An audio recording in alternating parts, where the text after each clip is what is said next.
Amados irmãos, para nossa edificação nesse momento, eu os convido a abrirem a palavra de Deus no primeiro livro de Samuel, capítulo 12. Pela extensão do capítulo, eu não vou lê-lo todo, embora nós vamos fazer a exposição de todo o capítulo.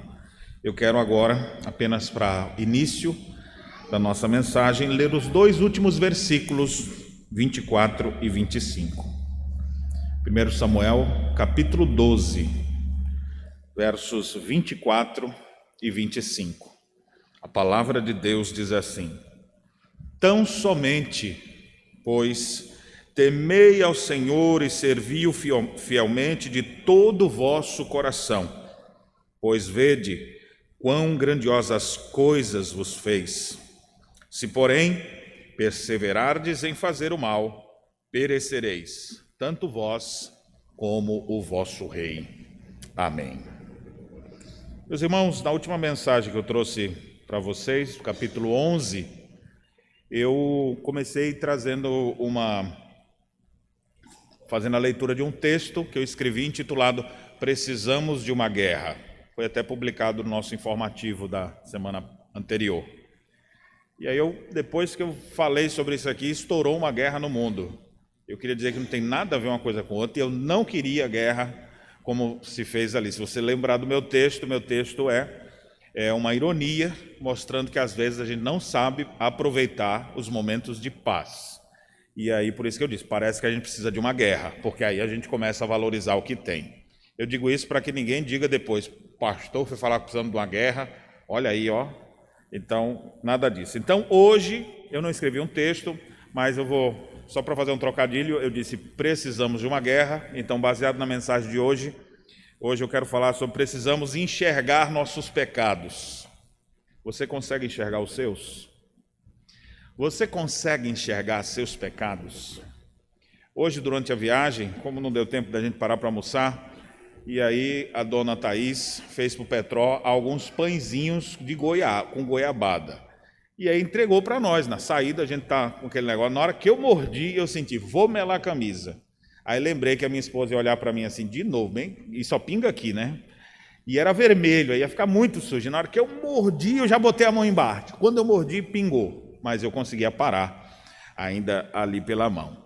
Mas quando você come alguma coisa e você não apara, uma manchinha que seja só numa camisa branca, você sabe como ela se manifesta, né? Você consegue enxergar?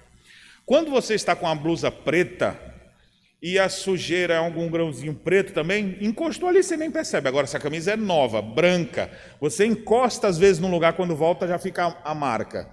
Se você tiver com a mão suada, só de ter feito assim já fica o tracinho, porque está bem visível.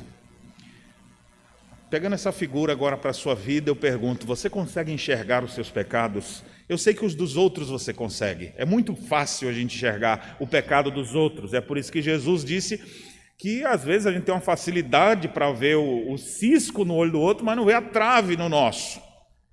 Você consegue enxergar seus pecados? Precisamos enxergar os nossos pecados. O texto de hoje nos fala um pouco sobre isso.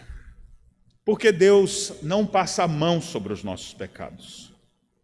Pecado é pecado, ainda que outras pessoas deem nomes diferentes.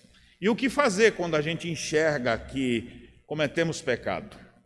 Muitas vezes desanimamos, esfriamos, desviamos, mas quando a gente enxerga onde a gente está, acontece aquilo que aconteceu na parábola do filho pródigo. Depois que ele pegou, gastou tudo, se estragou todo, ele caindo em si, olha que expressão interessante que o texto diz, caindo em si, foi a hora que parece que ele estava voando e pum, caiu de novo, né? A ideia é que ele começou a enxergar a realidade. Meu Deus, onde é que eu estou aqui comendo alfarrobas com os porcos, e meu pai tem um monte de funcionário lá, comendo muito melhor. No mínimo eu vou voltar para lá, pedir desculpa para ele, pedir perdão pelos erros que eu fiz e pedir para ele me tratar como um funcionário. Porque como um funcionário lá eu estou melhor do que aqui. Quando é que ele enxergou isso? Naquele momento, ele caiu em si. Você já caiu em si? Tem uns que estão caindo em cima dos outros, né? Chega para lá, rapaz, não cai em cima de mim não. Você já caiu em si. Você já conseguiu enxergar os seus pecados? No texto de hoje nós vamos ver que quando a gente peca, Deus vê. E os pecados são tratados à luz da palavra de Deus, com o próprio Deus exercendo juízo e graça, condenando e absolvendo. É o que nós vamos ver aqui no capítulo 12. Só para a gente contextualizar um pouco o capítulo 12, os capítulos 11 e 12 são juntos e acontecem no mesmo dia. Se você lembra, na última mensagem que nós tivemos, falando sobre a vitória, a primeira vitória de Saul, é exatamente no capítulo 11. E só lembrando um pouco, a ameaça era terrível, era uma ameaça tipo terrorista mesmo. Esse grupo aqui de amonitas, liderados por Naás, que era o seu rei, esse homem disse, olha, nós vamos invadir e destruir vocês. Aí os homens de Jabes de Gileade, israelitas, eles disseram, vamos fazer uma aliança então para a gente não morrer. Ele disse, eu faço uma aliança com vocês se vocês deixarem eu furar os olhos de vocês, o olho direito de cada um de vocês. Imagina só que proposta. Eu furo o olho de todo mundo, e aí sim. E ele dizia, por que você quer furar o olho de todo mundo? Para trazer vergonha sobre todo Israel. Esse Naás era de fato uma serpente, que é o significado do seu nome. E ele queria o mal. Você acha que ele ia querer vazar um olho só? Será que ele ia chegar assim, não, por favor, só um olho, viu gente? Será que ele ia ser justo nisso? Um homem maligno desse? Não foi. E com essa história eles procuraram os homens de Jabes de Gileade, ajudem em algum lugar. E mandaram mensagens, por favor, nos ajudem. E o povo chorava, porque era algo desesperador. De fato, eu me lembro agora, com essa guerra atual, vendo alguns relatos de abusos de crianças, de mulheres, você fica assim, é um desespero. Você achar que vai vir um grupo que vai lhe sequestrar, vai ficar fazendo vídeos com você, batendo em você, coisas, atrocidades desse tipo. Olha, dá uma angústia só da gente pensar, dá desespero. E era assim que o povo estava. Os homens de Jabes de Gileade choravam em alta voz, porque eles não sabiam o que fazer. Mas aí a boa nova surge no texto, quando Saul estava chegando, foi tomado, possuído pelo Espírito do Senhor. Deus já disse que ia fazer isso, ele seria o novo rei de Israel. E ele então se acendeu nele uma ira santa, semelhante àquela que Jesus pegou uma zorraga e limpou o templo, semelhante a outros servos de Deus que lutaram contra a injustiça, movidos por uma dor, uma fome e sede de justiça. Saul então se levanta, corta bois, distribui para todo lado e fala, assim vão fazer com os bois de vocês, se vocês não se juntarem a nós na batalha.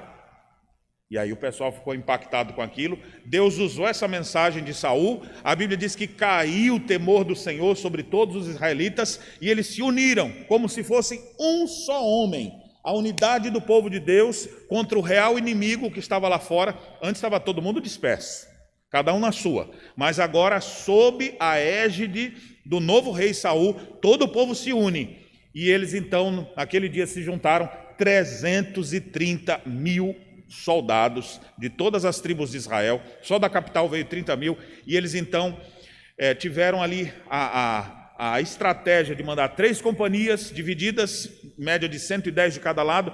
Eles investiram contra Naás, contra os amonitas, e a Bíblia diz que Deus destruiu os inimigos do povo de Deus. Não ficaram 2 deles juntos. A ideia de não ficar nem 2 é que assim, dispersou um para... Quem sobreviveu? Correu um para cá, correu outro para lá, correu outro para ali. Não tinha comunicação entre eles. Não ficou 2 juntos. E aí, depois dessa vitória, eles agora... felizes, mas alguns ainda estão com sangue nos olhos, né? E falaram, cadê o povo que falava mal de Saul? Vamos arrancar a vida deles agora?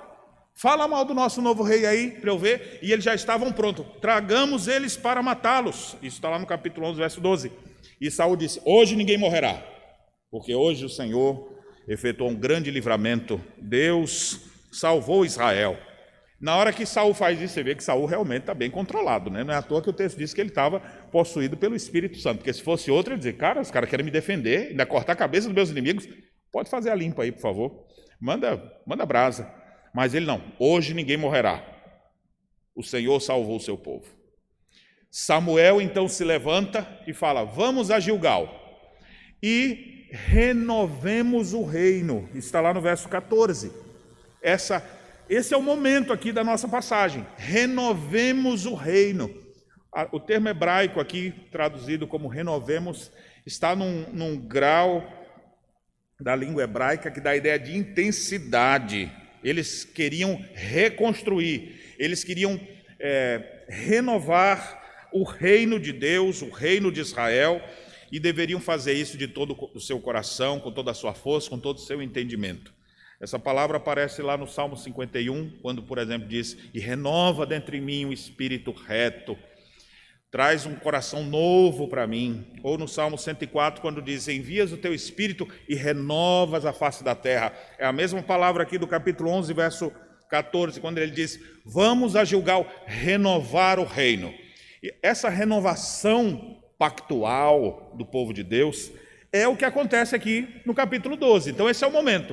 Eles então vão a Gilgal, depois de uma grande vitória sobre Naás, e eles agora celebram a Deus em momento de culto, porque eles trazem ofertas pacíficas, e as ofertas pacíficas não consomem a comida toda, eles queimam algum animal, mas também fazem um churrasco e uma refeição comunal. Eu acho que aquela gauchada lá da fronteira, que pega os boi inteiros assim e assa, aprenderam com os israelitas aqui nessa época, porque eles pegavam ali, eram grande churrascada também, eram ofertas pacíficas, porque agora cessou a guerra contra o nosso grande inimigo, que foi Naás. Saul se alegrou, todo mundo se alegrou, é aquele momento de celebração. Nesse momento de celebração é que acontece o capítulo 12, que nós vamos ver. A primeira coisa que acontece está nos versos de 1 a 5, onde nós temos aqui a concretização da transição do reino. Só para dar a estrutura do texto todo, antes da gente avançar, os versos de 1 a 5 falam dessa transição. Samuel vai entregar seu cargo, já que tem um novo rei. Depois, os versos 6 a 11, nós temos exemplos na história. Ele começa a relembrar, Samuel começa a lembrar fatos da história. Versos 12 e 13, nós temos aqui um confronto do pecado do povo. E, finalmente, os versos 14 a 25, a renovação da aliança propriamente dita. Por isso, nós queremos falar nesse texto do capítulo 12 sobre a renovação da aliança. Já que Samuel convidou todo mundo, vamos a Gilgal para que renovemos o reino. Então, essa renovação da aliança. Antes de eu prosseguir, o que isso significa para nós? Tá, eu vou renovar a aliança como assim? Bem, se você é casado, é aquela hora que você faz bodas de prata e fala: eu preciso renovar meus votos. Eu quero dizer para minha esposa, 25 anos depois, que eu continuo te amando. E ela: eu também, meu querido, continuo te amando. Isso é uma renovação. Alguns de vocês já fizeram, né? Alguns estão fazendo de 2 meses. Alguns estão fazendo de 1 ano, 5 anos, 3 anos. É uma renovação que você faz. Também na nossa vida espiritual, nós precisamos constantemente de renovação. E a renovação da aliança é um tema dentro da teologia bíblica constante. Porque Deus é o Deus da aliança. Deus estabeleceu a sua aliança, e o que é que o homem pecador faz? Derruba a aliança. Aí Deus levanta a aliança e o homem quebra a aliança. E quando ele quebra a aliança, Deus toma a iniciativa de levantar a aliança, como no texto que lemos hoje no início do culto. Não é por amor de vós que eu faço isso, mas é por amor do meu nome, diz o Senhor. Às vezes a gente fala: Deus faz tudo por amor a nós, né? Não é nem por amor a nós. É pela fidelidade que ele tem à sua aliança. Então Deus, esse Deus da aliança, ele veio se revelando ao longo da história. Em alguns momentos o povo se desvia, aí Deus vem, levanta alguém, renova a aliança. Aí daqui a pouco fica tudo bem por um período, daqui a pouco derruba a aliança de novo. Aí Deus renova a aliança. Então isso aqui é um tema importantíssimo para nós. Porque pode ser que você esteja precisando hoje, nessa hora, renovar sua aliança com Deus. Renovar seu compromisso com Deus. Quem sabe o seu compromisso com Deus é uma lembrança lá atrás. Uma lembrança, no dia que eu me converti, e eu comecei a andar com Jesus, mas depois aconteceram umas coisas, eu me afastei. Pois é, então a renovação da aliança é o momento que a gente para, celebra e faz alguma coisa e daqui para frente vai ser diferente. E é por isso que eu comecei a mensagem dizendo: você consegue enxergar seus pecados? Porque se vamos renovar a aliança, nós precisamos saber onde é que nós andamos errando. Porque senão a gente está fadado a continuar nos mesmos erros o tempo inteiro, conforme nós veremos no texto. Então, vamos por partes. A primeira parte, então, os versículos de 1 a 5, nesse texto que fala sobre a renovação da aliança. Já que vai ser uma transição de período, nós temos aqui Samuel entregando o seu cargo. Observe a leitura que eu vou fazer dos versos de 1 a 5. Samuel disse a todo Israel: eis que ouvi a vossa voz em tudo quanto me dissestes, e constituí sobre vós um rei. Observe que Samuel é alguém que era um líder atento ao seu povo. As pessoas estavam pedindo coisa, ele está dizendo: eu não deixei de ouvir vocês, de prestar atenção no que vocês estavam pedindo. Agora, pois, eis que tendes o rei à vossa frente. E era aquele homem grandão, dos ombros para cima, maior que todo mundo, é Saul. Já envelheci, e estou cheio de cãs, uma referência à sua idade prolongada. Não é mais aquela criança que estava ouvindo Deus chamar. Agora passaram vários anos, Samuel já está ancião. Ele diz: meus filhos estão convosco, só que os filhos não deram continuidade. A gente sabe que Samuel é totalmente diferente de Eli.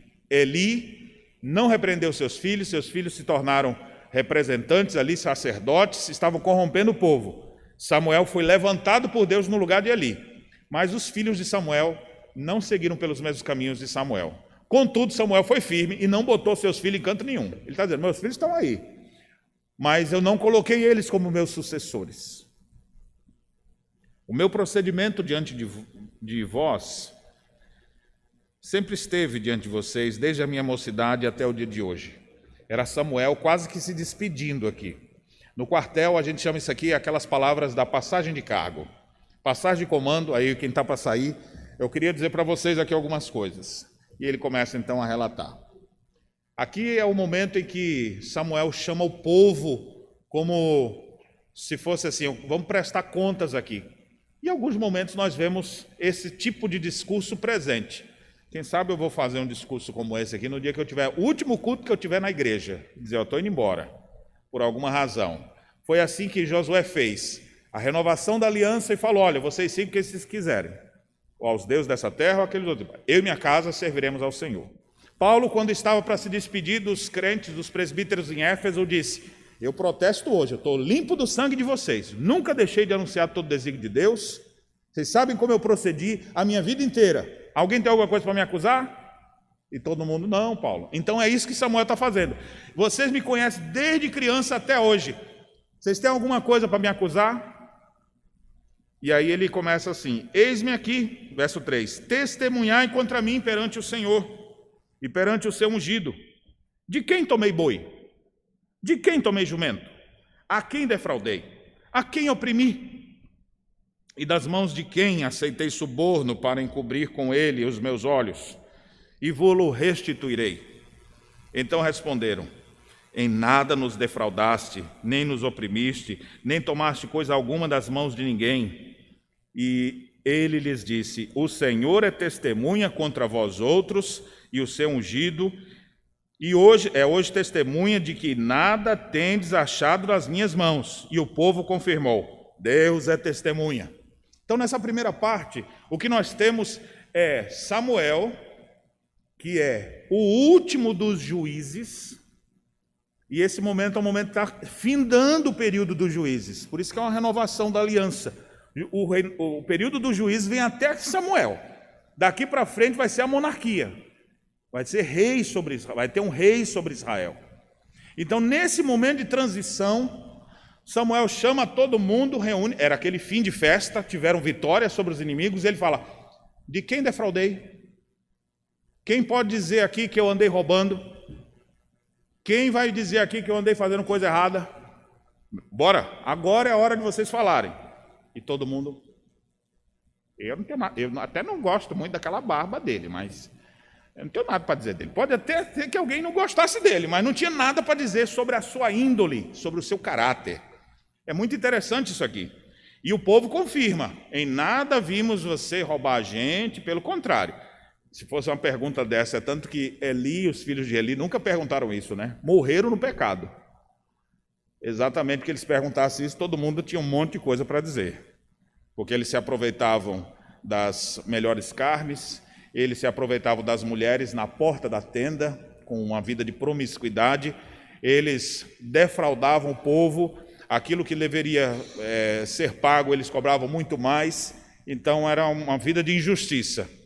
Mas Samuel não. Digam o que tem para me acusar. E ninguém tinha nada para dizer contra eles. Então Deus é minha testemunha. E o povo disse, sim, Deus é testemunha. O Senhor foi sempre um homem muito fiel e dedicado. Então essa primeira parte do texto é o discurso de despedida de Samuel, onde ele entrega o seu cargo, porque daqui para frente vai ter um rei sobre Israel. E antes da gente avançar para a próxima parte do texto, eu queria fazer algumas aplicações para nós. No dia que você tiver que sair de algum lugar, você vai sair com a vida limpa? Quando você sair, por exemplo, de um emprego, último dia de trabalho, pessoal, eu fiz um mal para alguém aqui? Será que as pessoas vão dizer, meu amigo, vai-te embora, porque se eu for ler aqui a lista de coisa ruim que você fez aqui, aí você vai por justa causa. Aproveita e vai. Quando você for, por exemplo, você passa uma temporada num lugar e chegou a hora de ir embora, as pessoas terão do que lhe acusar, ou você tem uma vida limpa? Aqui nós temos um belo exemplo de como um cristão autêntico deve proceder. Vida limpa. Pode ser que as pessoas não gostem de você, das suas preferências, isso aí ninguém tem o que fazer. Mas alguém tem que lhe acusar contra a sua índole? Tem alguma coisa para falar sobre o seu caráter? Porque isso aqui é que é o importante. Preferências, jeito de ser de cada um, isso aí é variável. Agora, caráter, isso é de fato a característica do povo de Deus. Uma vida de caráter ilibado, uma vida limpa, onde ninguém tenha que apontar o dedo e dizer, você roubou, você comprou e não pagou, você vivia em adultério, você vivia fazendo isso e isso de errado. Tem alguma coisa dessa para falar? Que você seja essa vida limpa como foi Samuel. Como nós precisamos de gente assim. Porque hoje quando a gente quer derrubar alguém é facinho, é só puxar a ficha, a capivara do vivente ali, rapidamente você já vê, ih rapaz, esse aqui tá todo lamequento. Nós precisamos ser cristãos irrepreensíveis. Efésios capítulo 1 diz que Deus nos escolheu antes da fundação do mundo para sermos santos e irrepreensíveis perante Ele. Não é ser santo e irrepreensível perante as pessoas, não. Santo e irrepreensível perante Ele, que é santo e irrepreensível. Esse é o padrão nosso. Padrão de justiça elevado. Agora, muitos cristãos hoje, você começa fazendo pelos 10 mandamentos, assim, ó. Você já vê que a pessoa cai, pelo menos na metade deles. Uma vida sem ética, sem princípios, uma vida que não é realmente uma vida cristã. Professa a fé cristã, mas não vive como cristão. Tem teologia reformada, mas o procedimento é igual de pagão. Esse tipo de coisa precisa ser extirpado do nosso meio. Isso não cabe no meio do povo de Deus. O povo de Deus, a gente precisa de exemplo bonito como esse aqui de Samuel. Uma vida inteira, você chegar assim e dizer, fala de mim aí, vocês me conhecem desde quando eu sou jovem. Alguém até podia dizer, bem, quando tu era jovenzinho, tu aprontou. Mas não, o pessoal não tinha nada para contar dele. Uma vida de integridade. Meus irmãos, como isso está ficando raro. A gente está se nivelando por baixo. Todo mundo é ruim, todo mundo é pecador, todo mundo rouba, por que eu não posso roubar? Todo mundo mente, por que eu não vou mentir? Todo mundo faz isso. É normal. Não é normal. Nós fomos chamados para viver em santidade diante de Deus. E o maior benefício que a gente pode deixar para a nossa geração é o testemunho de uma vida de santidade. O pastor escocês Robert Murray McCheyne, que teve um ministério curto, morreu cedo, mas ele dizia, o melhor benefício que eu posso deixar na minha geração é uma vida de santidade pessoal. O maior benefício que eu posso deixar com as pessoas com quem eu convivo, com a minha igreja, com o meu povo, é uma vida de santidade pessoal. Porque se eu tiver isso, isso vai empolgar outras pessoas, porque nós precisamos de exemplos. E quando as pessoas virem exemplos de santidade aqui e ali, exemplo de gente crente, comprometida. Isso dá uma vontade de ser igual também. Pá, cara, tu fez isso? Minha irmã, você agiu desse jeito. Fica até envergonhado. Que procedimento exemplar. Dá vontade de copiar. Um grande benefício que a gente faz nesse mundo é assim. Mas eu devo dizer, fazendo uma aplicação cristocêntrica aqui, que nenhum de nós temos em nós mesmos capacidade de uma vida sem pecado. Mas Jesus Cristo foi esse padrão perfeito. E é Ele quem nos capacita e habilita a sermos santos e irrepreensíveis. Você sozinho não consegue, mas com a graça de Cristo operando em você, você pode ser um crente muito melhor, você pode ser uma pessoa muito melhor, você pode ser uma pessoa transformada pelo poder do Evangelho de nosso Senhor Jesus Cristo. Hoje é dia de renovação da aliança. E aqui essa renovação da aliança naqueles dias, ela começa com um belo testemunho de Samuel, mostrando o seu exemplo, sua dedicação. Segunda parte do texto, os versos 6 a 11, aqui agora nós temos um exemplo de livramento na história. Acompanhe a leitura que eu vou fazer. Então disse Samuel ao povo: testemunha é o Senhor, que escolheu Moisés e Arão e tirou vossos pais da terra do Egito. Observe que ele começa agora. Ele está reunido com o pessoal. A guerra que eles estavam envolvidos era a guerra contra Naás, e eles acabaram de vencer. Eles estão ali ainda no final do dia, celebrando antes de todo mundo ir embora.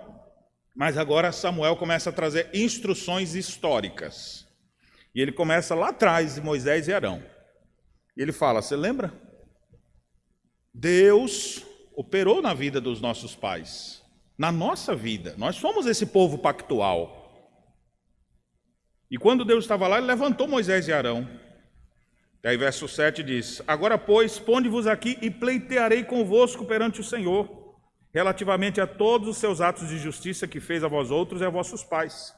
Então ele vai tomar esse exemplo da história para argumentar a relação do povo atual. Será que vocês estão corretos? Olha o que aconteceu no passado, verso 8. Havendo entrado Jacó no Egito, clamaram vossos pais ao Senhor, e o Senhor enviou Moisés e Arão, que os tiraram do Egito e os fizeram habitar nesse lugar. Porém, esqueceram-se do Senhor seu Deus. Aqui tudo é lembrança do passado, viu? Eles estão lembrando a história. Verso 9. Então os entregou nas mãos de Sísera, comandante do exército de Azor, e nas mãos dos filisteus, e nas mãos do rei de Moabe, que pelejaram contra eles. Observe que essas histórias aqui narradas, elas compreendem o período dos juízes. Se você quiser ler depois, capítulo 3, capítulo 4, capítulo 13, nós temos essas batalhas aqui que teve com o comandante do exército de Azor, da luta contra os filisteus, contra o rei de Moabe. Pela questão do nosso propósito aqui, eu não vou citar essas histórias.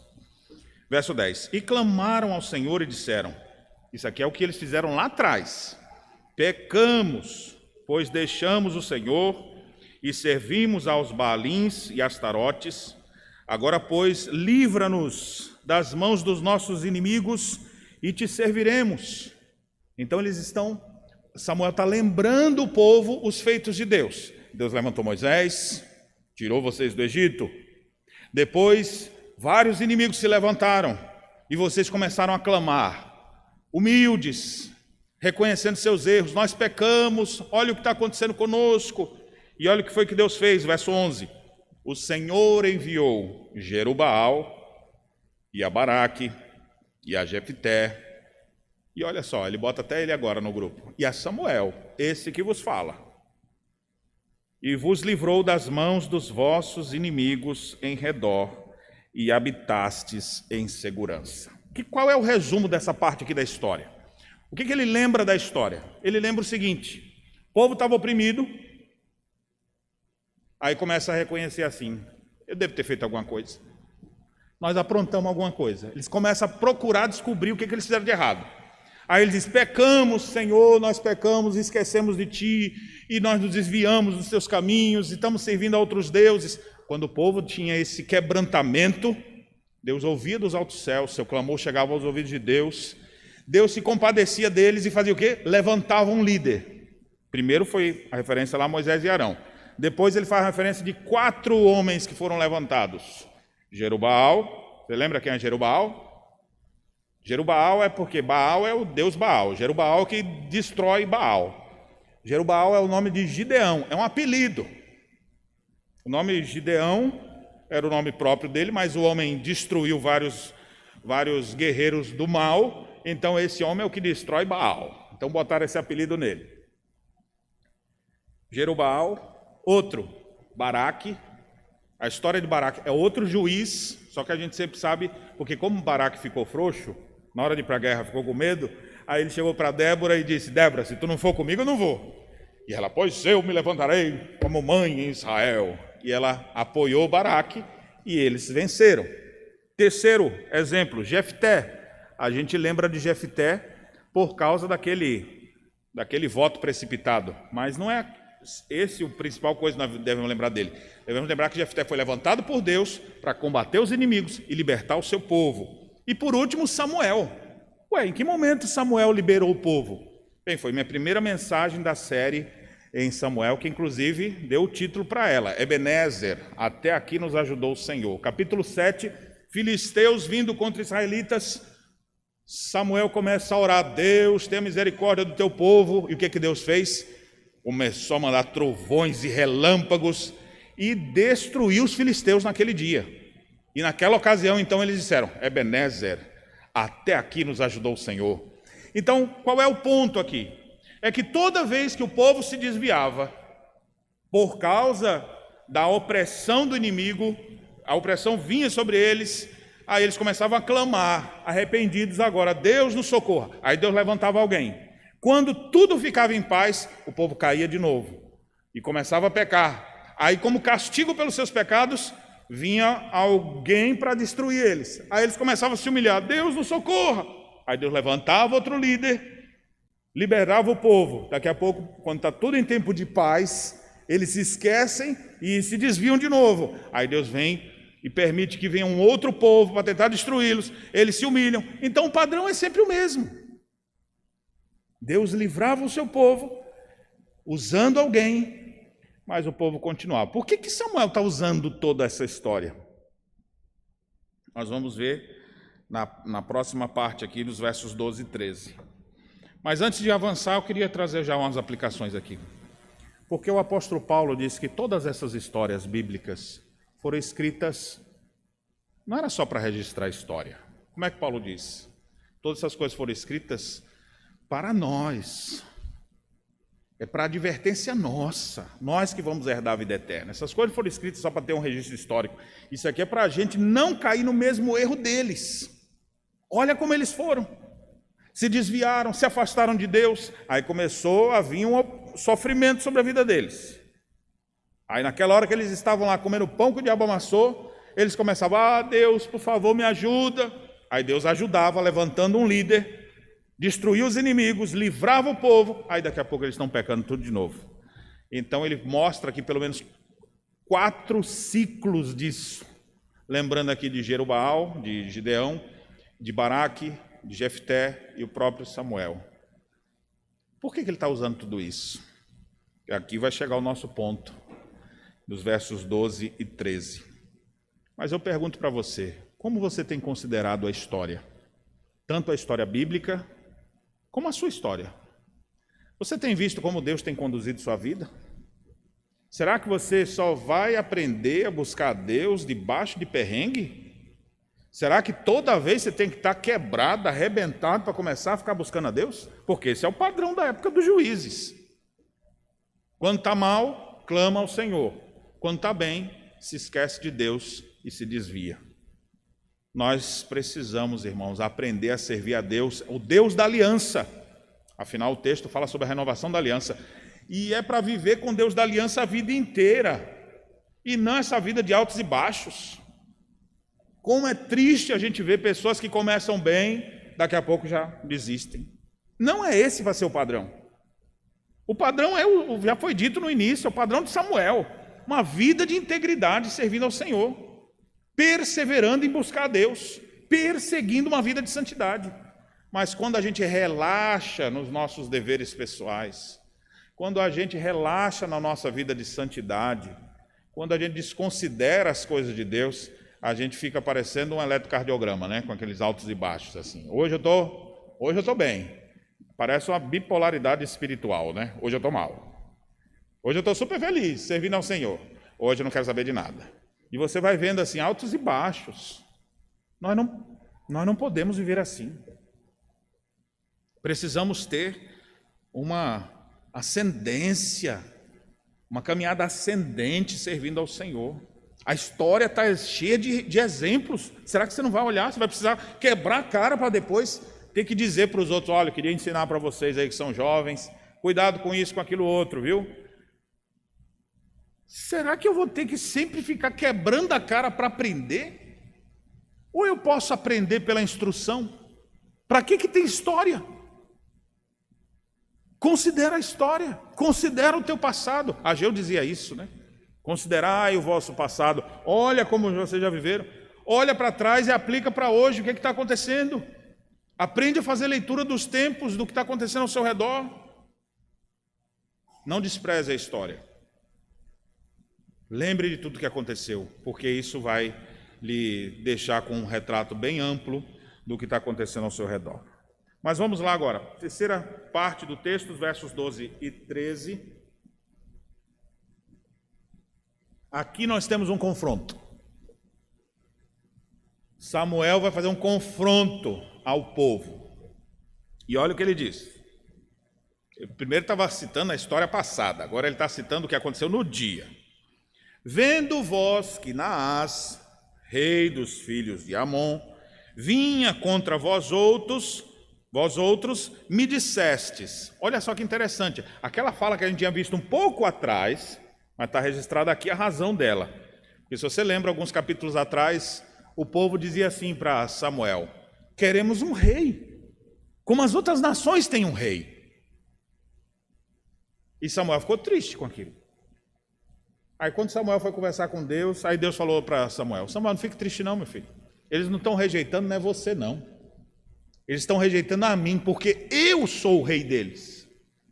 Mas eles querem ser como as outras nações.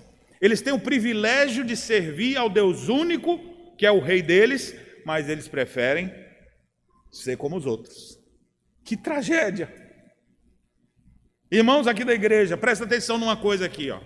Especialmente você, jovem adolescente, que às vezes fica olhando pelo muro da igreja assim, como é o mundo lá fora. Parece que é interessante o mundo, parece que é legal o que estão oferecendo lá, e você fica achando que é legal. Meu irmão, você é diferente mesmo de todo mundo, porque Deus nos fez povo de propriedade exclusiva dele. Deus nos separou de todas as outras nações. Povo de Deus, igreja de Deus, é um povo exclusivo. E aí esse povo que é exclusivo está dizendo, como é que é o normal de todo mundo lá? Eu quero ser igual dos outros lá.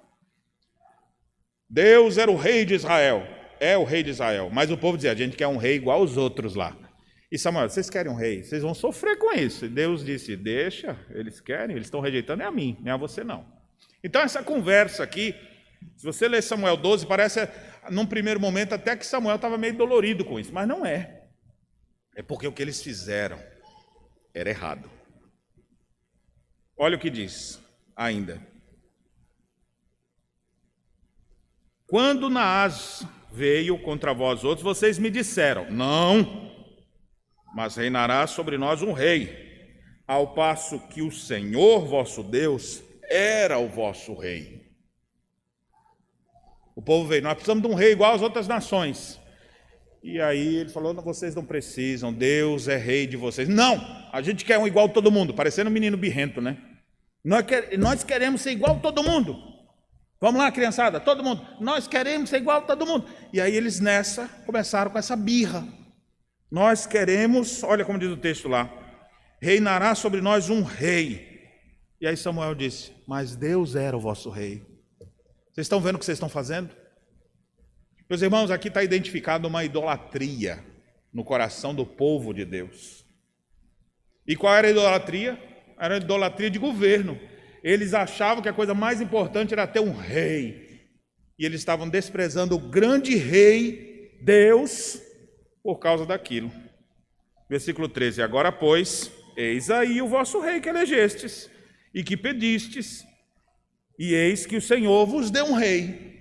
É interessante, então, quando o povo estava com medo, Naás ia invadir, e eles ficaram com medo, ao invés deles expressarem sua confiança em Deus e dizer, Deus, nos socorra, como o Senhor nos socorreu há pouco tempo aqui, quando Samuel invocou a Deus e destruiu os filisteus. Senhor, nos socorra, como socorreu nos dias de Jerubaal, como nos dias de Jefté, como nos dias de Baraque, como nos dias de Moisés, como o Senhor sempre fez. O povo devia ter essa confiança. Tu és o nosso rei. Quem tem um rei tão grande como o nosso? O povo era exclusivo, mas eles querem um rei igual das nações. E eles disseram, não, a gente quer um rei assim. Pois é, vocês não querem um reizinho? Então estamos aí. Ele é bem grande, viu? Do ombro para cima de vocês ele aparece. Isso aqui é quase que uma sentença para o povo. Ele está apontando o pecado do povo. Samuel não estava com dor de cotovelo. Samuel não estava assim, com invejinha. Agora vocês querem um rei. Me desprezaram. Não, Samuel é homem de Deus. Ele está vendo que o procedimento do povo é errado, ainda que aparentemente o pedido é lícito. Alguém até podia dizer, mas lá na lei não diz, quando vocês tiverem um rei, é para fazer assim? Está mesmo escrito, mas o problema de vocês, não esconda seu pecado com algum argumento teológico. O pecado está aí. Vocês desprezaram Yahvé como rei de vocês, em busca de um rei como as outras nações. Esse é o erro de vocês. Então, se é uma renovação da aliança, não tem como esconder pecado. E antes de eu prosseguir, eu preciso dizer isso aqui para você, irmão. Se você quer renovar seu compromisso com Deus, não adianta continuar vivendo como se não tivesse pecado contra Deus. Nossos pecados não somem assim, ó. Fica lá, sumiu. Pecado é pecado. Deus está vendo. E há um confronto disso. Samuel aponta o pecado. Sabe qual é o problema de vocês? Alguém podia dizer, já vem Samuel lá de novo dizendo que é porque a gente pediu um rei.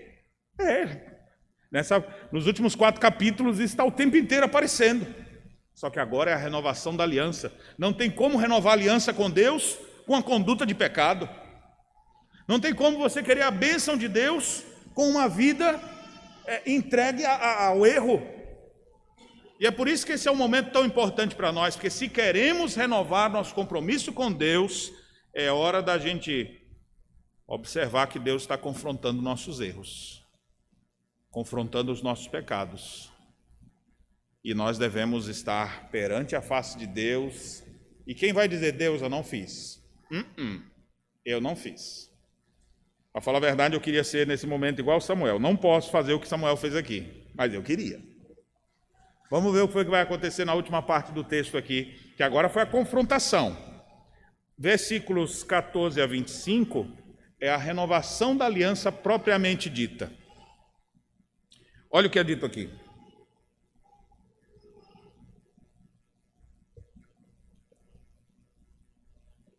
Se temeres ao Senhor e o servirdes, e lhe atentardes a vós, e não lhe fordes rebelde ao mandado, e seguirdes o Senhor vosso Deus, tanto vós como vosso rei que governa sobre vós, bem será. Se, porém, não deres ouvidos à voz do Senhor, mas antes fordes rebeldes ao seu mandado, a mão do Senhor será contra vós outros, como foi contra vossos pais. Aqui, o que Samuel está fazendo é invocando, como lá em Deuteronômio capítulo 28, texto que nós lemos já durante o culto, a bênção e a maldição. Se obedecer, bênçãos decorrentes da obediência estarão sobre vocês. Se desobedecerem, maldições virão sobre vocês. Por isso que é uma renovação da aliança. Elementos da aliança estão constantes aqui, como a bênção e a maldição e outras coisas mais. E Samuel chama eles para perto. Ponde-vos também agora aqui, e vede essa grande coisa que o Senhor fará diante dos vossos olhos. É isso aqui que eu estou dizendo que eu queria ter esse poder, mas eu não tenho. Mas Samuel, nessa hora aqui, eu fico admirado com ele. Não é agora o tempo da cega do trigo, ou seja, época da colheita do trigo, costumava ser numa época de seca. Não havia chuvas nesse período. Clamarei, pois, ao Senhor, e dará trovões e chuva. E alguém diz, chuva, nessa época. Agora não tem como. E sabereis e vereis que é grande a vossa maldade que tendes praticado perante o Senhor, pedindo para vós outros um rei. Então Samuel quer agora confirmar perante o povo aquilo que ele acabou de confrontar. Ele disse: o pecado de vocês é que vocês pediram um rei e rejeitaram o rei de Israel. Mas eu vou invocar a Deus agora. Você vai ver, não é uma época de seca, eu vou pedir a Deus que derrame chuva, para você ver como é grande a maldade de vocês. E o povo ficou: será que vai acontecer alguma coisa? Verso 18, olha o que aconteceu. Então invocou Samuel ao Senhor, e o Senhor deu trovões e chuva naquele dia, pelo que o povo temeu em grande maneira ao Senhor e a Samuel. Que coisa maravilhosa. Bem, uma saída em alto estilo, né? Podemos assim confirmar. Já que ele está encerrando o período dele, foi uma saída assim bonita, né? No último dia, ele está falando: estou resignando meu cargo, a partir de agora vocês vão ter um rei. Mas olha só,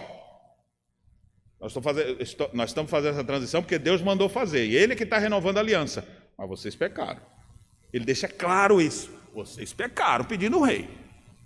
E para vocês verem como é grande a maldade, Deus manifeste seu poder. E o céu começa a desabar. Chuvas e trovões começam. E o povo começou a ficar morrendo de medo. Olha o que o povo disse nessa hora. Versículo 19.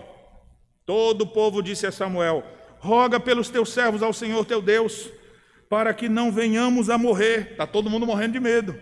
Samuel, pelo amor de Deus, pede a misericórdia, pede a Deus ter compaixão de nós, porque a todos, observe bem o que diz o verso 9, porque a todos os nossos pecados acrescentamos o mal de pedir para nós um rei.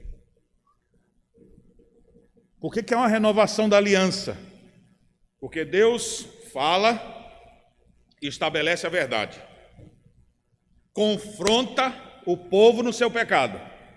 E agora o povo responde como? Já vem lá Deus com esse negócio. Não. O povo responde com quebrantamento e reconhecimento do seu pecado. Mas parece que precisou cair trovão e raio para poder as pessoas reconhecerem isso, né? Às vezes a gente fica tão endurecido pelo pecado. Eu lembro que quando Miriam se revoltou contra o próprio irmão e começou a fazer umas coisas erradas lá, veio uma lepra na testa dela. Na hora ela se arrependeu. Ai, meu Deus do céu, mas se não tivesse vindo a lepra, será que ela tinha se arrependido?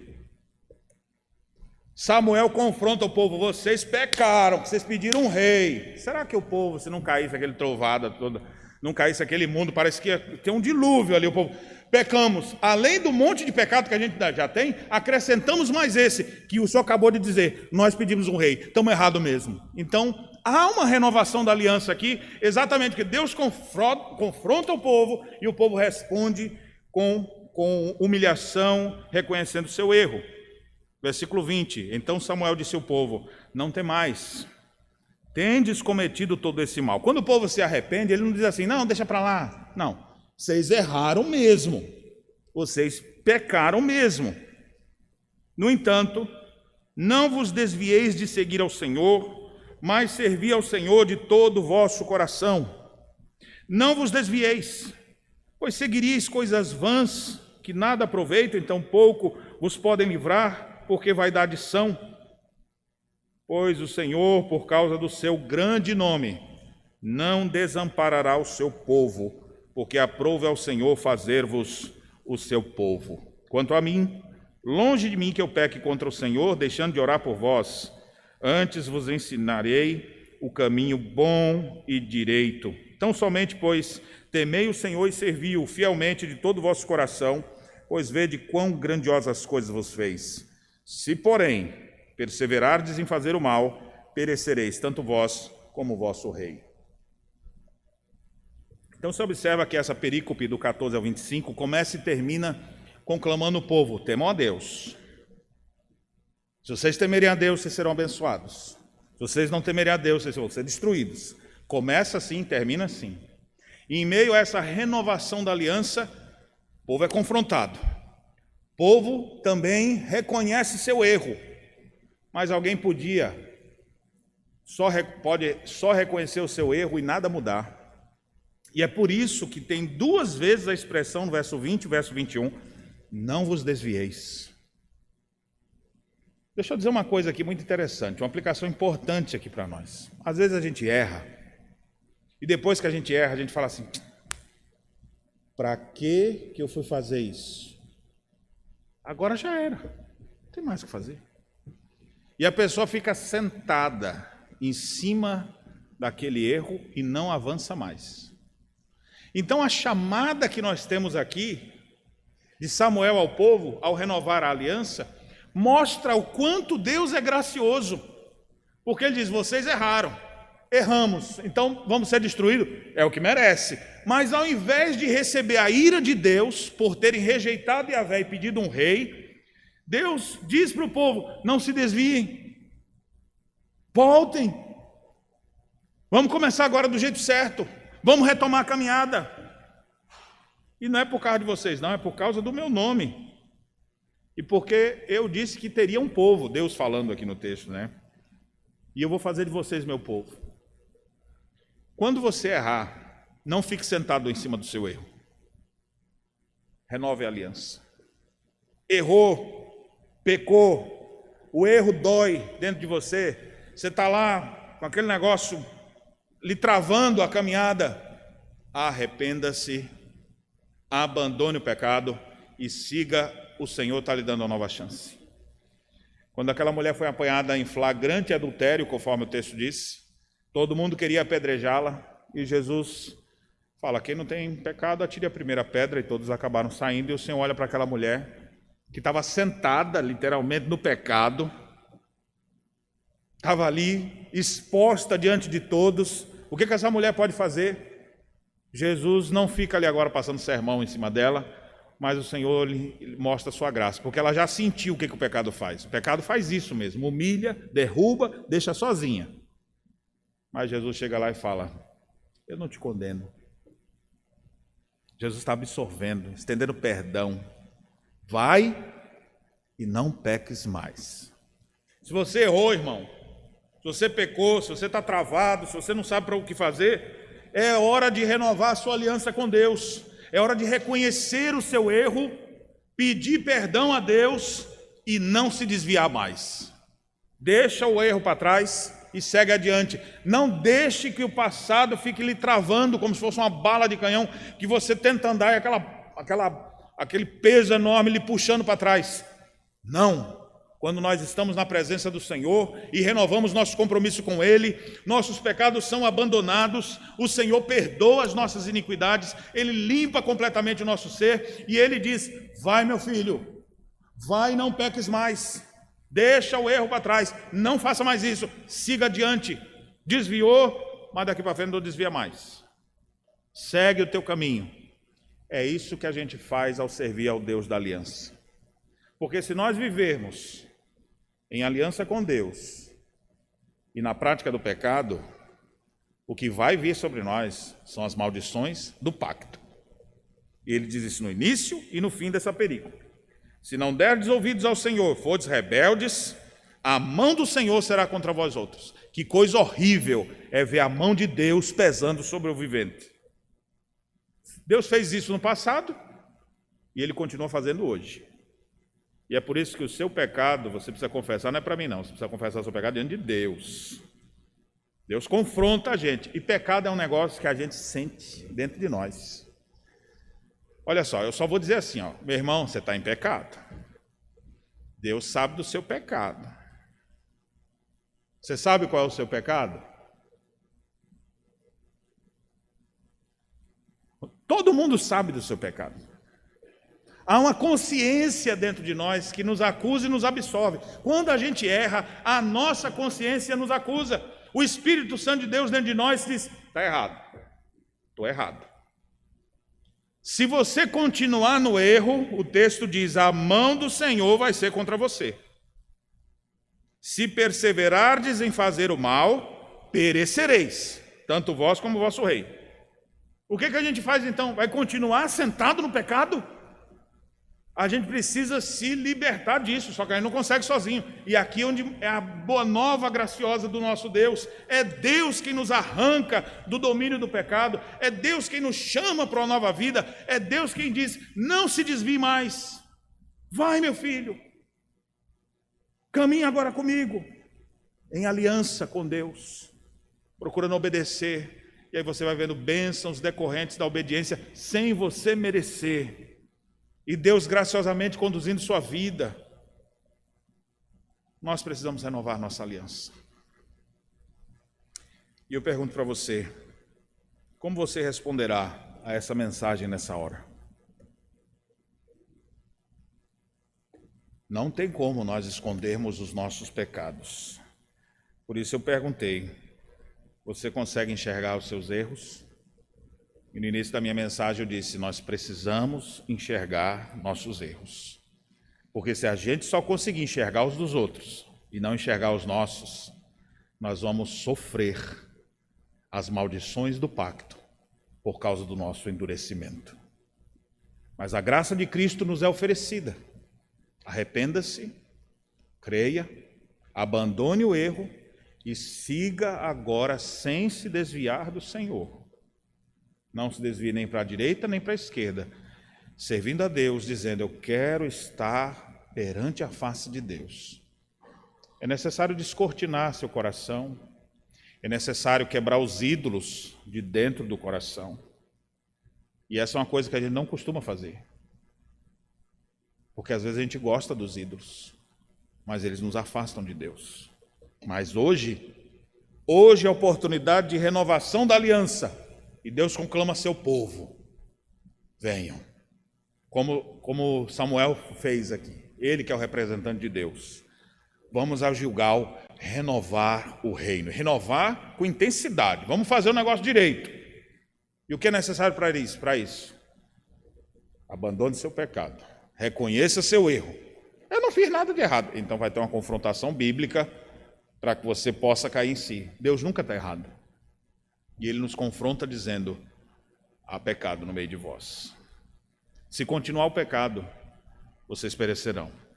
Se abandonarem, serão absorvidos e uma nova vida é oferecida a vocês. Qual vai ser a sua resposta? Já que eu citei exemplos do passado, eu quero concluir aqui tomando o exemplo de Moisés, dizendo, eis que hoje vos proponho a vida e a morte, a bênção e a maldição. E aí? O que você vai fazer? Aqueles que querem renovar a aliança com o Senhor, eles vão dizer, eu quero a bênção, Senhor. Sim, já enxergou o teu pecado? Já se arrependeu do teu pecado? Já abandonou o seu pecado? Porque senão não há renovação. Quando Josué estava renovando a aliança, o povo disse, nós queremos. Não, vocês não podem não. Vocês estão pensando que quer brincar com Deus? Deus vai pesar a mão em vocês. Ele, não, a gente quer servir o Senhor junto com o Senhor aí, São Josué. Não, vocês não podem não. Deus é Deus zeloso. Não, a gente quer. Então vocês são testemunhas, que é isso que vocês querem. Meus irmãos, aqui nesse texto nós temos a renovação da aliança. Um período de transição, o período dos juízes, e agora vai começar o período da monarquia. Apesar do povo errar, pedindo para si um rei, Deus graciosamente não destruirá seu povo, por amor do seu próprio nome. E por entender assim, Deus dá agora a chance do povo caminhar numa nova direção. Vai ter um rei. Saul vai ser rei de vocês. Se ele e vocês obedecerem à voz do Senhor, serão bem-sucedidos. Agora, uma vida de desobediência trará consequências desastrosas para a caminhada de vocês. Finalizo com um convite a cada um a colocar suas vidas perante o Senhor nesse exato momento e renovar a aliança com o seu Deus, renovar o seu compromisso com o Senhor. Eu lhe convido a se colocar de joelhos nesse instante, aí onde você está, agora mesmo, e orar a Deus, reconhecendo diante dele o seu pecado e implorando a Deus o seu perdão. Quem sabe alguns de vocês estão com tamanha consciência de seus erros agora que vão confessá-los diante de Deus. Mas se porventura isso não está claro para você, a sua oração vai ser: Senhor, me ajude a enxergar onde eu estou errando, porque eu não quero viver uma vida amaldiçoada, uma vida destruída por causa do meu orgulho, por causa do meu pecado, por causa de ídolos dentro do meu coração. Portanto, nesse momento, se quebrante diante de Deus, em oração silenciosa, e suplique o favor do Senhor. Samuel não ia abandonar aquele povo. Ele diz: eu não vou deixar vocês, vou continuar orando por vocês, vou ensinar para vocês o bom e reto caminho. Vocês estão sendo instruídos no reto e bom caminho do Senhor. A palavra de Deus foi exposta. Arrependa-se, renove sua aliança, peça a Deus perdão pelos seus pecados e levante-se dessa oração disposto a ser um novo homem, uma nova mulher, que teme a Deus e quer viver conforme os seus ensinamentos.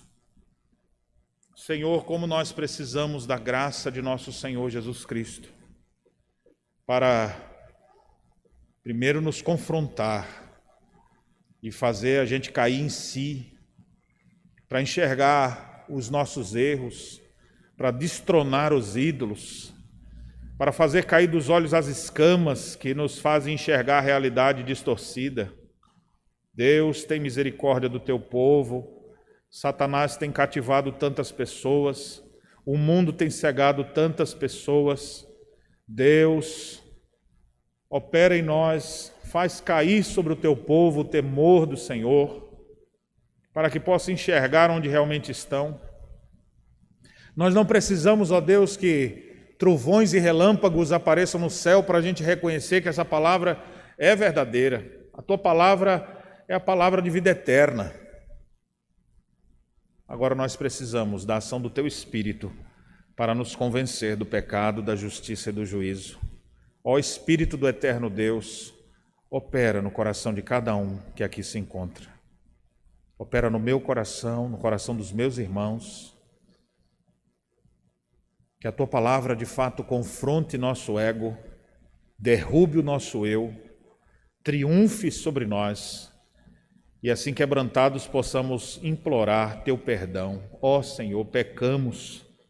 Como o povo disse, além de todos os nossos pecados, ainda temos acrescentado outros males à nossa vida. Deus, não deixa a gente semear o mal, não deixa a gente viver no pecado. Purifica-nos, ó Deus, limpa-nos completamente, lava o nosso interior de toda maldade, de todo erro, liberta cativos de Satanás, liberta pessoas que estão cativas do pecado, e que hoje possa ser de fato o dia da renovação da nossa aliança para contigo, vivendo em obediência e temor do Senhor. Levanta-nos, ó Deus, assim como levanta a tua aliança, que por vezes quebramos. Levanta-nos para uma nova vida, renova o teu povo, renova a aliança do teu povo, da tua igreja. É a nossa oração nessa hora, em nome de Jesus. Amém.